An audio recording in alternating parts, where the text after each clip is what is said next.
Podcast.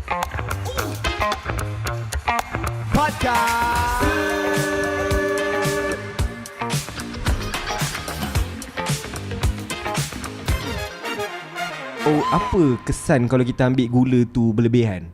Kan? Sebab dalam Malaysia dengan gula tak boleh lari. Betul. Lagi dengan trend-trend makanan sekarang. Yes. Betul. Tapi macam contoh macam kita pun, kalau kita tengok pun macam ada rasa macam keinginan ini nak try. Ada yang nak try. Mungkin nak try. ada juga kita nampak macam ini terlalu banyak, tapi makan je lah kan. Terlalu tapi banyak.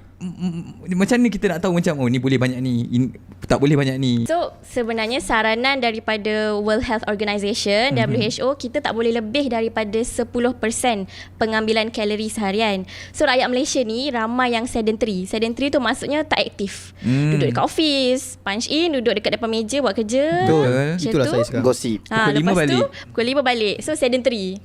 Tapi bila sedentary, 1,500 je sepatutnya pengambilan kalori seharian. Dia tak banyak sebab dia tak aktif. Dia tak guna pun kalori yang dia ambil.